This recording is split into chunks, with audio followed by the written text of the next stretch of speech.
পাপের প্রায়শ্চিত্ত। সুধা স্কুটিটা নিয়ে এগিয়ে চলেছে রাস্তা ধরে। রাস্তার কোনো দিকে কোনো ধারে একটাও মানুষ নেই। আজ অফিস থেকে বাড়ি ফিরতে প্রায় অনেক রাত হয়েছে। ঝিরি ঝিরি বৃষ্টি এখনো পড়ে চলেছে। সুধা ভয়ে ভয়ে স্কুটিটা নিয়ে এগিয়ে চলেছে বাড়ির দিকে। কিন্তু লোক বলে না, যেখানে বাঘের ভয় সেখানে সন্ধ্যা হয়। হঠাৎ করে সুধার স্কুটিটা বন্ধ হয়ে গেল। সুধা অনেক চেষ্টা করেও স্কুটিটা স্টার্ট করতে পারল না। সুধা চেষ্টা করতে লাগলো স্কুটিটাকে স্টার্ট করানোর। হুট করে কোথা থেকে একটা গাড়ি এসে দাঁড়ালো সুধার কাছে। গাড়ি থেকে নেমে এলো একটা লোক। দেখে মনে হয় পা থেকে মাথা পর্যন্ত মদে ডুবে আছে। সুধা একটু ভয়ে দু পা পিছিয়ে গেল। লোকটি কি, ম্যাডাম আপনার স্কুটিটা কি খারাপ হয়ে গেছে? সুধা লোকটির প্রশ্নের কোনো উত্তর না দিয়ে এদিক ওদিক দেখতে লাগলো। সুধাকে চুপ থাকতে দেখে লোকটি বলল, লোকটি, এখন আর কোথাও কোনো গাড়ি পাবেন না, চলুন ম্যাডাম আপনাকে আমি বাড়ি পৌঁছে দিচ্ছি।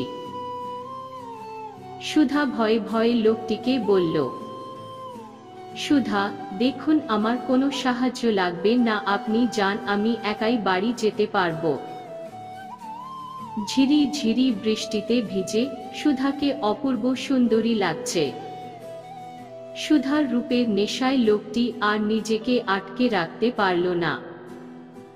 লোকটা এবার এগিয়ে এসে সুধার হাত ধরে টানাটানি করতে লাগলো। লোকটির মতলব বুঝতে পেরে সুধা একটা চড় মারল লোকটির গালে। আর এই চড়টাই কাল হয়ে দাঁড়ালো সুধার জন্য। লোকটি সুধাকে জড়িয়ে ধরে একের পর এক চুমু খেতে লাগলো। দুজনের মধ্যে ধস্তাধস্তি শুরু হলো। লোকটির চোখে ফুটে উঠেছে যৌন খিদে, আর সুধার চোখে ফুটে উঠেছে ভয়ের ছাপ। সে আপ্রাণ চেষ্টা করছে নিজেকে বাঁচানোর, কিন্তু না পারল না সুধা নিজেকে বাঁচাতে। লোকটি সুধার গায়ে পড়ে থাকা চুড়িদার ছিঁড়তে লাগলো। দেখতে দেখতে সুধাকে পুরো নগ্ন করে দিল লোকটি। এরপর লোকটি সুধাকে ধর্ষণ করতে শুরু করলো। এই নির্মম অত্যাচারের সুধা জ্ঞান হারায়। রক্তে ভিজে যায় তার গোপন অঙ্গ। প্রায় 2 বছর পর।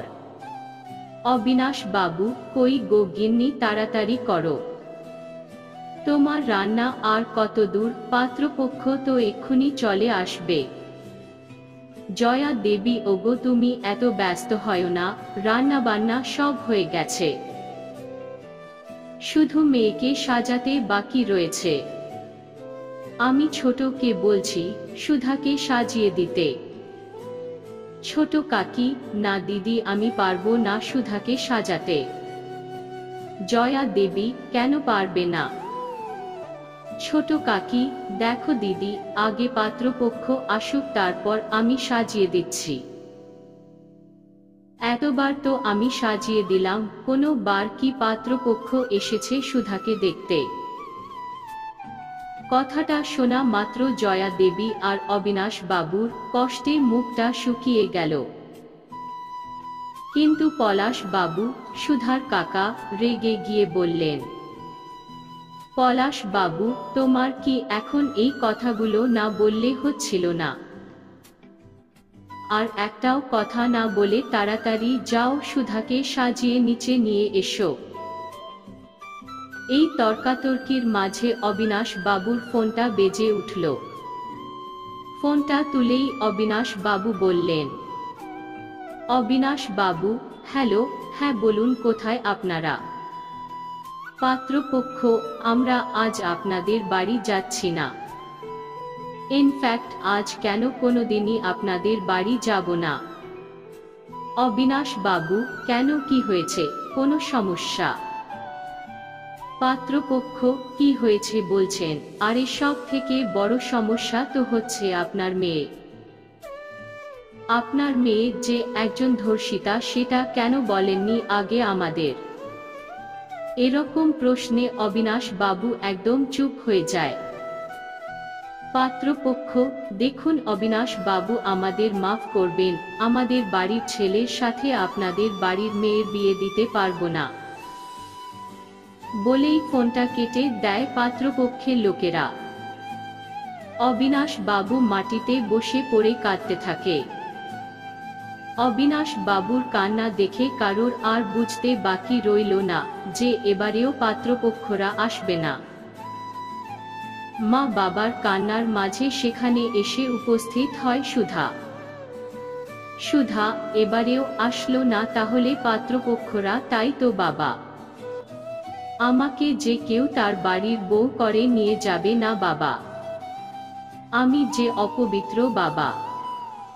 কথাগুলো বলতে বলতে চোখের জল ঝরে পড়তে থাকে মাটিতে। মা বাবা কাকা কাকি সুধা সবাই কান্নায় ভেঙে পড়ে। গল্পের পরবর্তী অংশ জানার জন্য চ্যানেলটিকে অবশ্যই সাবস্ক্রাইব করে রাখুন।